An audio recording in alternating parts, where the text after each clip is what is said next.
สวัสดีค่ะเจอกันอีกแล้วค่ะเจอกันกับก้อยอีกแล้วทางช่องวารุณีชาแนลช่องแบ่งปันทางด้านการตัดเย็บเสื้อผ้าและการสร้างแพทเทิร์นนะคะคลิปนี้จะพาเพื่อนๆสร้างเสื้อปกเทเลอร์ปกมนนะคะแบบตามหน้าปกเลยนะคะเพื่อนๆสร้างแพทเทิร์นเสื้อเข้ารูปแบบเกล็ดลอยนะคะในแบบของตัวเสื้อเขาไม่ได้คัดเส้นนะคะแต่เป็นเสื้อเข้ารูปแบบเกล็ดลอยเพื่อนๆสร้างที่ EP 228นะคะและ EP 288เพื่อนๆไปเลือกดูได้เลยนะคะวิธีสร้างแพทเทิร์นเสื้อเข้ารูปเกล็ดลอยตัวนี้จะเป็นเสื้อตัวสั้นนะคะเป็นเสื้อครอปตัวสั้นแขนยาวเพื่อนๆไปดูวิธีสร้างแขนที่ EP 57นะคะเป็นเสื้อแขนยาวกระบอกทั่วไปนะคะตัวนี้เสื้อยาวอยู่ที่เลยเส้นเอวลงมาประมาณ5เซนกำหนดเสื้อยาวตามที่เราต้องการนะคะตามที่เราต้องการตอนแรกที่เราสร้างเสื้อนะคะสร้างแบบเสื้อตัวนี้เราจะต้องยื่นเผื่อติดกระดุม2เซนครึ่งนะคะตัวนี้ก้อยลอกออกมาเนาะก้อยลอกออกมาเดี๋ยวจะยื่นติดกระดุมอยู่ที่2เซนครึ่งตัวเสื้อกำหนดความยาวเรียบร้อยเพื่อนๆสังเกตจากเวลาเราทำเสื้อตัวสั้นนะเพื่อนๆให้สังเกตจากเส้นเอวหาเส้นตะเข็บข้างเวลาเราโค้งนะเดี๋ยวก็จะให้ดูเวลาเราโค้งหาเส้นอกเส้นเอวมันจะชี้ดีดออกไปแบบนี้ถูกต้องไหมตรงนี้เราจะต้องตีเป็นเส้นตรงนะเพราะว่าเสื้อตัวสั้นนี่ค่ะสังเกตเวลาเราโค้งจากเอวอกเอวสะโพกเราจะตวัดไม้บรรทัดโค้งแบบนี้ถูกต้องไหมคะนี่เขาจะชี้ออกไปทีนี้มันเป็นเสื้อตัวสั้นเราจะเก็บนะตีตรงเห็นไหมคะจากเส้นเอวตีตรงแบบนี้นะคะในส่วนของด้านข้างนะนี่ค่ะตีตรงตัดออกไปเลยนะคะถ้าเราไม่ตัดออกเพราะเป็นเสื้อตัวสั้นแล้วเขาจะชี้ตรงตะเข็บด้านข้างนะอันนี้ก็ตัดออกไปเลยนะทั้งชิ้นหน้าและชิ้นหลังค่ะสร้างเสร็จเรียบร้อยเช็ควงแขนให้เรียบร้อยนะคะตรงจุดนี้นะโค้งสวยไหมปรับไหล่ให้เรียบร้อยไหล่ด้านหลังจะต้องสูงกว่าด้านหน้า1เซนนะคะกันเสื้อหงายหลังนะมาทำปกเลยปกมนนะคะปกเทนเลอร์ปีกมนด้านบนและด้านล่างก็จะเผื่อยื่นติดกระดุมก่อนเพราะว่าก็ลอกแพทเทิร์นตัวนี้ออกมาไม่ได้ยื่นติดกระดุมนะคะนี่ค่ะขออนุญาตติดยื่นกระดาษนิดนึงนะคะตัวนี้เป็นเส้นกลางนะนี่ค่ะ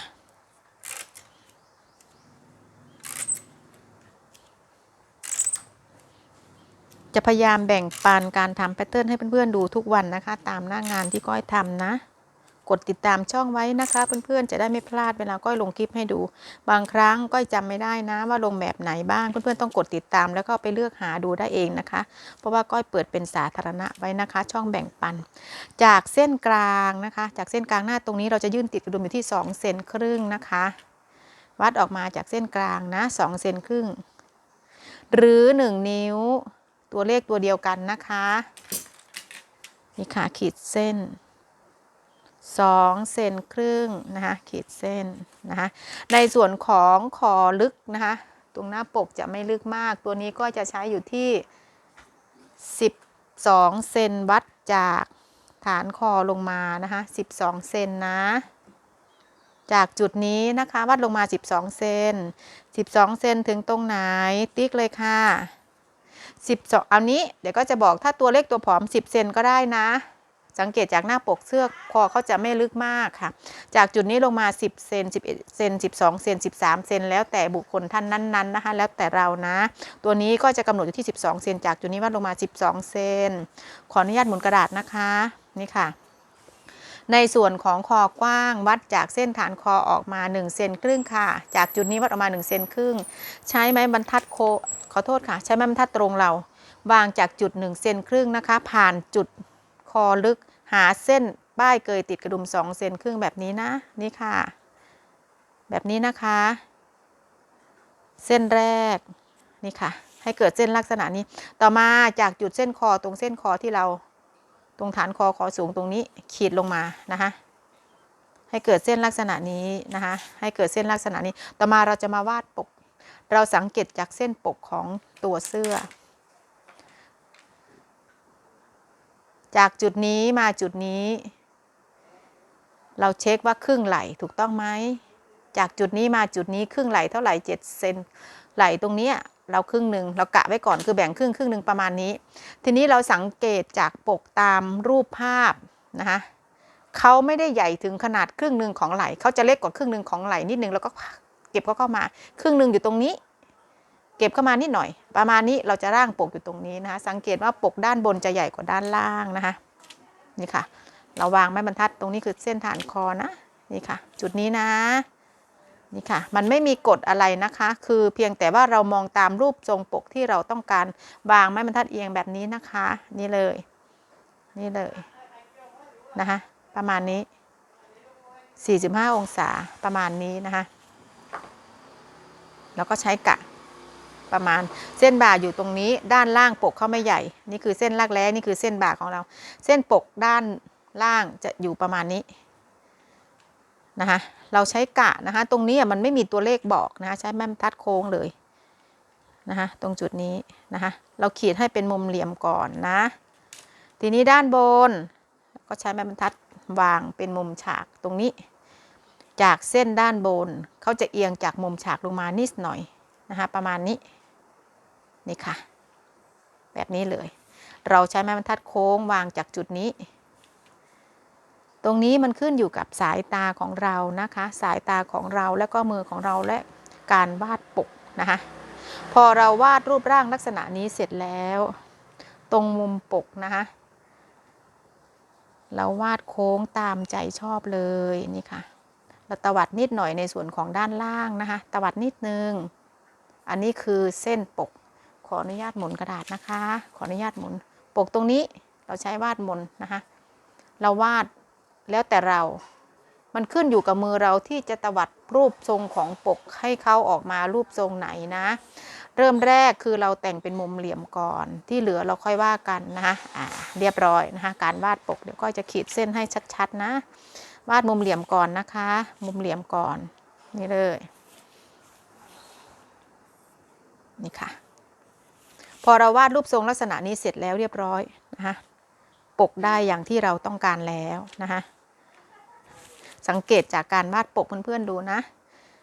กะนะคะมือใหม่เขาจะงงว่าวาดปกเราจะวัดยังไงถามว่าปกนี้กี่เซนจำนวนเซนจำนวนตัวเลขนะมันไม่มีบอกมันแล้วแต่ลักษณะของส่วนทรงของแต่บุคคลท่านนั้นๆคือตามไซส์นะคะตามไซส์เล็กและไซส์ใหญ่เราก็ใช้คำนวณก็คือครึ่งหนึ่งของไหล่จากจุดนี้มาเท่าไหร่เราก็จุดตรงนี้ก็คือครึ่งหนึ่งถูกต้องไหมหาร2ทีนี้ปกมันไม่ได้ใหญ่ขนาดครึ่งหนึ่งของไหล่เราก็เถิบปกเข้ามาอีกนิดๆหน่อยๆนะคะเราก็วาดร่างขึ้นมาทีนี้เวลาเราทำเสื้อปกมันจะอยู่รูปทรงลักษณะนี้เวลาเราไปทำเสื้อจริงๆแล้วปกมันจะได้มองเห็นแลดูเป็นรูปร่างคือตรงนี้เลยตรงที่เราวาดใส่กระดาษคือแบะออกมาทีนี้เราจะมากลิ้งออกไปอีกฝั่งหนึ่งการทำปกเทเลอร์ก็คือวิธีนี้คือทำเหมือนกันนะคะมันขึ้นอยู่กับเราจะวาดรูปทรงของปกเนาะพอเราวาดเสร็จแล้วเรียบร้อยชิ้นหลังนะคะนำชิ้นหลังที่เราปรับไหล่แล้วเรียบร้อยมาทาบเลยนะคะคอด้านหลังนะในส่วนของคอด้านหลังด้านหน้ากว้างออกไปเท่าไหร่ด้านหลังกว้างออกไปเท่ากันนะคะก็คือ1 เซนครึ่งจากจุดนี้มา1 เซนครึ่งในส่วนของด้านหลังคอลึกลงไป 0.75 ครึ่งเซนหรือ 0.75 ตรงนี้ค่อยใช้กะนะคะแล้วเราโค้งคอเลยนะคะโค้งคอเลยนะคะเพื่อนๆค่ะโค้งคอเลยพอเราวัดตรงนี้เสร็จโค้งเรียบร้อยเราอย่าลืมเช็คความเรียบร้อยของไหล่ตรงรักแร้ด้วยขีดโค้งให้เขาสวยงามตรงนี้ผ่านนะคะแล้วเราวัดเลยเส้นคอหลังที่เราวัดตรงนี้กี่เซนวัดเลยนะคะวัดเลยตัวนี้9 เซนของก้อย9 เซนนะคะของเพื่อนๆเท่าไหร่จะอยู่ประมาณ9 เซน9 เซนครึ่งประมาณนี้นะคะเพราะว่าเขาเป็นเสื้อคอชิดไม่ได้กว้างมากจะอยู่ประมาณนี้คอหลังเราวัดได้เท่าไหร่จดเอาไว้9 เซนนะคะกลิ้งพับแล้วทีนี้เราจะกลิ้งออกมากิ้งปกเสื้อตรงนี้ออกมาคือพับเส้นนี้นะคะพับเส้นนี้นะคะไม่งงนะแคปหน้าจอไว้นะคะถ้าไม่ทันนะขออนุญาตนะนี่เลยพับเลยค่ะนะคะกิ้งออกไปเลยตามปกที่เราวาดนะคะนี่เลยกิ้งเส้นนี้ด้วยนะเส้นไหล่อย่าลืมกิ้งออกไปนะคะกิ้งตามสัดส่วนที่เราวาดของปกนะคะนี่เลยกิ้งเส้นตัดตรงนี้ด้วยเป็นปกเทเลอร์นะคะกิ้งเลยเส้นไหล่อย่าลืมกลิ้งนะนี่ค่ะพอกลิ้งออกมาเราก็วาดตามเส้นที่เรากลิ้งออกมาเลยนะคะ กิ้งเส้นตัดนี่ค่ะ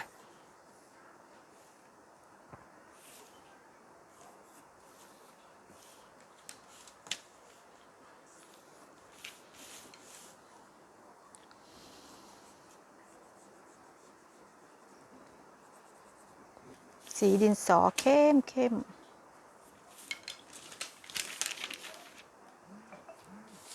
ขออนุญาตหมุนกระดาษนะคะตรงนี้ก้อยไม่ถนัด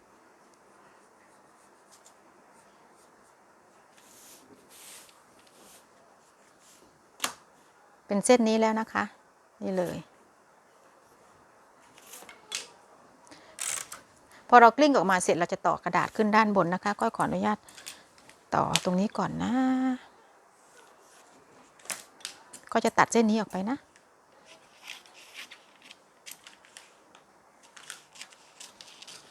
นี่คือปกที่เรากลิ้งออกมาจากตัวเสื้อที่เราวาดนะคะนี่ค่ะ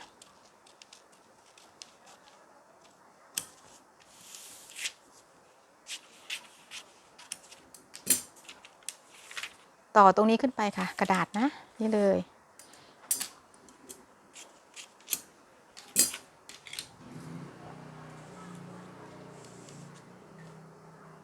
ต่อขึ้นไปเลยค่ะ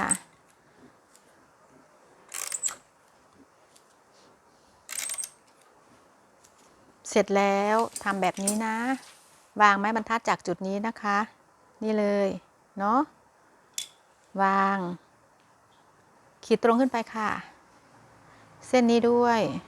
นะคะขีดตรงขึ้นไปแป๊บหนึ่งนะคะแป๊บหนึ่งนะคะเพื่อนค่ะ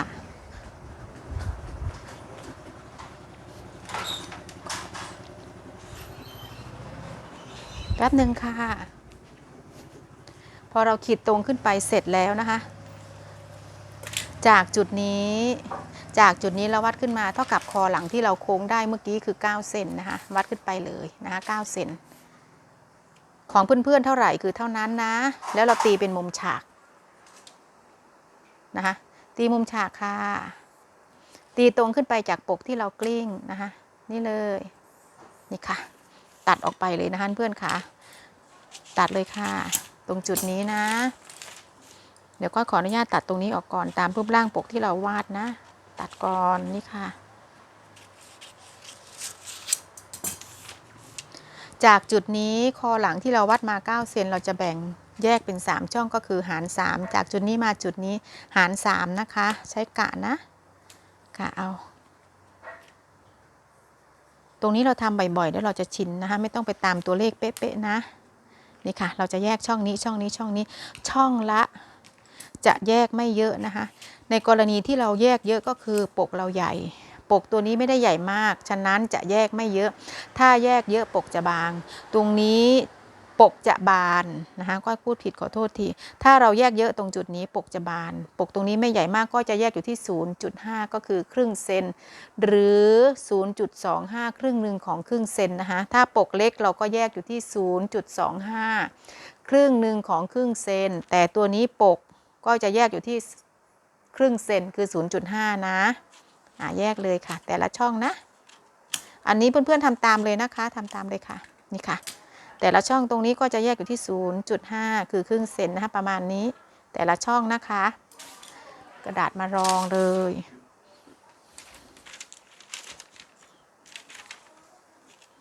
นี่ค่ะกะนะคะอย่าให้เยอะเกินนะเดี๋ยวปกบานไม่สวยนะคะในช่วงของด้านหลังนะส่วนของด้านหลังปกเขาแบะออกไปมันย้วยเกินจะไม่สวยค่ะเอาพอดีนะนี่ค่ะ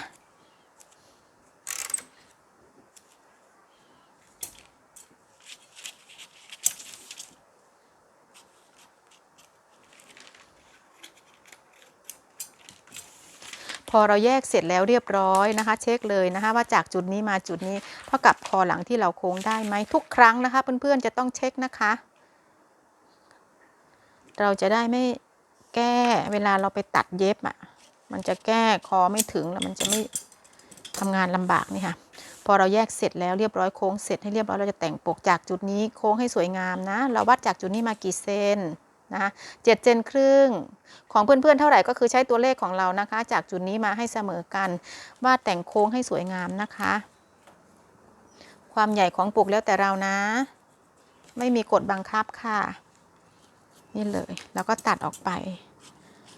แบบนี้เลย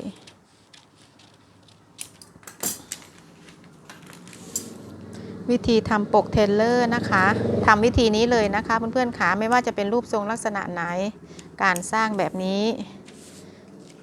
การแยกปกการทำปกเทเลอร์มันก็มีหลายแบบนะถ้าเราไม่แยกปกก็ต้องเป็นปกที่ว่าเล็กอะเนาะ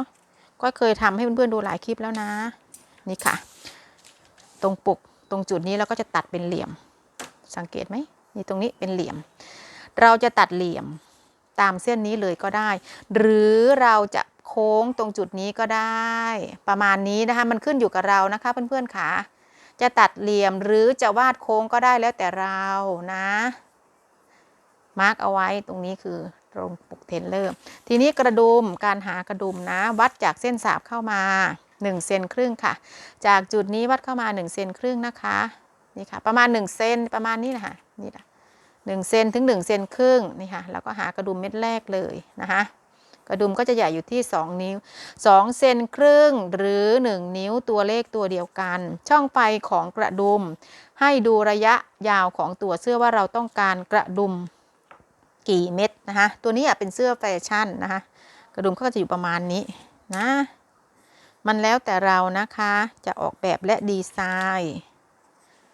นะคะนี่คือกระดุมตรงนี้ก็จะเป็นเส้นกลางที่เรายื่นติดกระดุม1 เซนครึ่งนะไม่งงนะเสื้อเสร็จแล้วปกตัดออกไปเลยค่ะเป็นปกเทเลอร์ตัวนี้ก็จะตัดแบบมนนะมนก็ได้เหลี่ยมก็ได้แล้วแต่เรานะคะเพื่อนๆขาแล้วแต่เราสมมุติว่าเนี่ยมันจะแบะออกไปแบบนี้ปกเสื้อนี่ค่ะเขาจะแบะออกไปอย่างนี้เราจะเห็นรูปทรงของเสื้อเลยตรงนี้เราก็ตัดออกไปกรณีที่เราจะตัดสาบตรงนี้เสื้อไม่ได้ป้ายเยอะนี่ค่ะตรงนี้คือเกล็ดส่งถูกต้องไหมตรงนี้คือเกล็ดส่งสาบก็จะอยู่ประมาณนี้ทีนี้เราก็ใช้ไม้บรรทัดโค้งเลยค่ะครึ่งหนึ่งของไหล่นะคะในส่วนของสาบนะปกติเราจะใช้อยู่ที่ครึ่งหนึ่งของไหล่ในส่วนของสาบนะที่พอดีผ้าปกตินะคะประมาณนี้ในการตัดสาบเส้นนี้คือสาบหรือถ้าเรามีผ้าเยอะนะคะเราก็ใช้ตัดจากเส้นรักแร้ตรงคัดเส้นตรงนี้มันแล้วแต่เนื้อผ้าที่เรามีนะคะนี่คือสาบนะคะเพื่อนๆค่ะอันนี้ก็บอก2 วิธีนะในการตัดสาบถ้าเราตัดสาบถึงเส้นรักแร้สาบเสื้อจะได้ไม่ต้องเปิดในส่วนของเวลาเราแบะปกออกมาในกรณีที่ผ้าเรามีเยอะเราสามารถตัดสาบเต็มถึงรักแร้ได้นะแต่ถ้าไม่พอในส่วนของรักแร้เราก็ตัดยาวขึ้นมาถึงครึ่งหนึ่งของไหล่คือสาบนะคะนี่คือที่ก็แนะนำให้ตัดสาบใหญ่ตรงด้านบนนี่ก็คือเวลาเราแบะปกตรงนี้ออกมาตรงสาบด้านนี้จะได้ไม่ต้องเปิดในกรณีที่เรามีผ้าเยอะนะถ้าผ้าไม่เยอะก็ไม่เป็นไรอันนี้พูดถึงว่านะอันนี้งานจะสอนเรานะคะเพื่อนคะเสร็จแล้วนะคะเพื่อนขาวิธีสร้างปกเทนเลอร์นะคะหวังว่าคลิปที่ก้อยทำคงจะเป็นประโยชน์กับเพื่อนๆไม่มากก็น้อยนะคะดูแล้วก็อย่าลืมกดไลค์กดแชร์กดติดตามช่องไว้นะคะก้อยลงแพทเทิร์นให้ดูทุกวันตามหน้างานเจอกันใหม่คลิปหน้าค่ะเพื่อนๆสวัสดีค่ะ